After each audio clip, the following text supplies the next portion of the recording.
Sevagoth has arrived in Warframe. A menacing looking frame with themes of shadows and soul reaping. Never before seen, Sevagoth has two forms that could be independently modded in addition to his exalted claws. So how do you use him? I'm the Kengineer, let's solve a practical problem.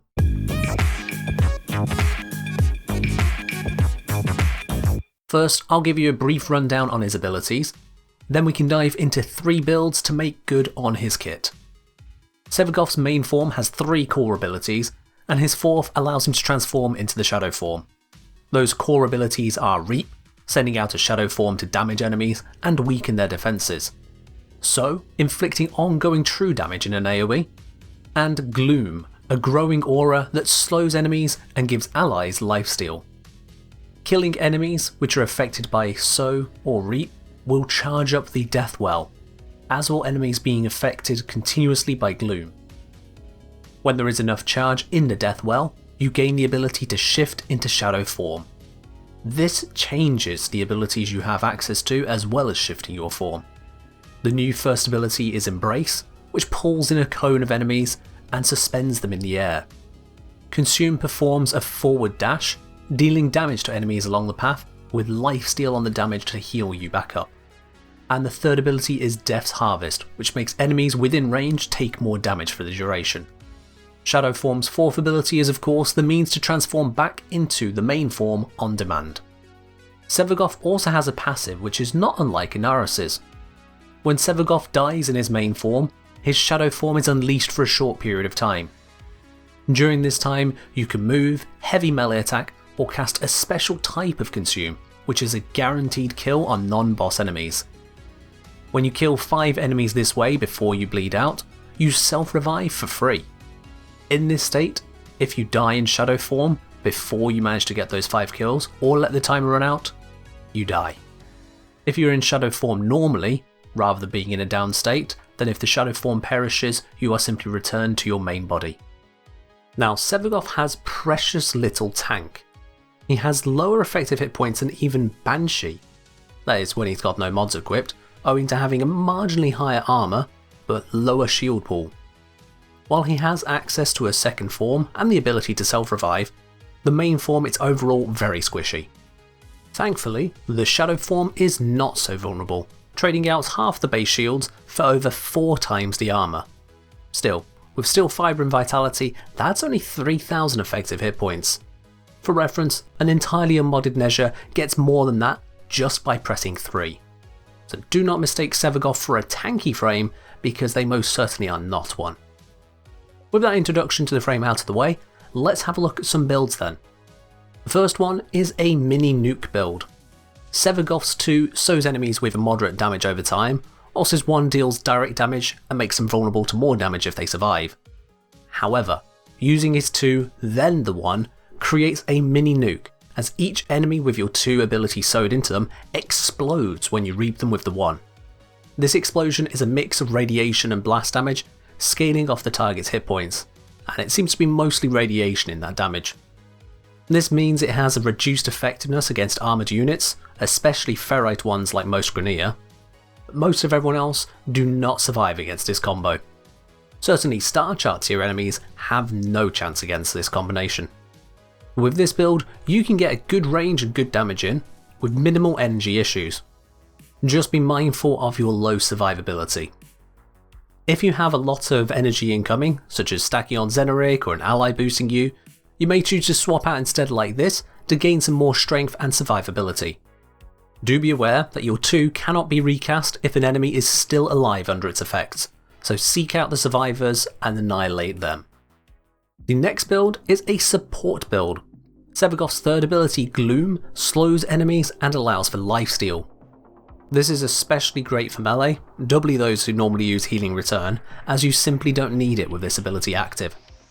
The slow effect will make enemies a lot easier to handle, as it acts as a moderately strong form of crowd control. As this is a channeled ability, you need to have good energy management or otherwise deal with the ability constantly running out. It's not a cheap one to run with a base of 10 energy per second on top of the 50 energy cast cost, so efficiency is key. The slow effect starts at 35%, but you can ramp that up with strength to a max of 95% slow at 271% strength. A lesser slow is perfectly fine though, without having to make the rest of the kit unusable. The lifesteal you get also scales off your strength and is available to you and all allies in the aura, allowing you to regain hit points whatever way you chose to do damage. These combined make for a very capable support set. Now, bearing in mind that Sevagoth lacks much in the way of defense, relying on the lifesteal is a very dangerous game to play. This is why we have both Rolling Guard and Adaptation to make the most out of the hit points we can gain. An armor mod here simply would not provide much increase in defense compared to either of these. Steel Fiber would give you an extra 23% effective reduction to incoming damage, basically nothing with so few hit points. So the combination of the slow and the lifesteal is what's keeping you alive here. Now onto a Shadow Form build, and it's all in the claws. The first ability can bring in groups of enemies, the second does some damage with a bit of lifesteal, and the third makes enemies take more damage. These are all useful, and a bit of range might help them if you've got that to squeeze in, but none of them do what needs to be done. Real, proper damage. The claws can do that. I'm sure a good number of you probably aren't that aware that stances and certain attack types have guaranteed status procs. Well, Sevagoth's claw stance is one that has these. You should use a block attack by holding down aim, not moving, and pressing melee. The first attack in this combo has guaranteed slash procs. What's more, the combo is relatively short, moves you forward a bit, and strikes a significant area. And that slash proc that it deals is a strong one. Here we see a level 160 heavy gunner, so a pretty damn beefy unit, versus Shadow Claws with no mods whatsoever. One attack and oh, there we go, the slash is enough to kill them. With a melee build focused around a solid first hit, so no condition overload needed, we find ourselves able to deliver a lethal blow to a whole bunch of enemies with minimal effort. None of the other attack combos seem to come close to the damage this one can deal. To make best use of this then, I suggest building the Shadow to survive. This comes in handy too should your main form be downed, as your Shadow form retains a lot more survivability to get you back on your feet. The combination then of Umbral Fiber, Umbral Vitality and Adaptation give you a solid health pool with high damage reduction. Quick Thinking allows you to survive yet further at the cost of energy if it comes to it, buffed up by Primed Flow. In return, Rage charges up your energy as you take health damage, giving you more opportunity to cast Embrace for crowd control and bunching up enemies, or simply to consume and recover hit points directly. And naturally, Rolling Guard, because it's a top tier survival mod, why wouldn't you put it on? Sevagoth's Shadow comes with a built-in pair of V polarities on the general mod slots, but we don't really need the second one as the abilities are secondary to all of this. So Speed Drift at least gives you a movement speed boost to help you connect with melee. An added benefit of having two forms is you can bring two sets of arcanes. For the Shadow, Arcane Strike is a blessing to ramp up the attack speed, whilst for the second slot, it's really your choice. You could go Energize for more ability support or to get Quick Thinking charged up more quickly, or you can go for Arcane Guardian or Arcane Grace to give you more armor or healing. If you choose, you can skip Arcane Strike entirely for these other arcanes. If you do so, swap out Gladiator Might for Berserker on the claws to make up for the lost attack speed.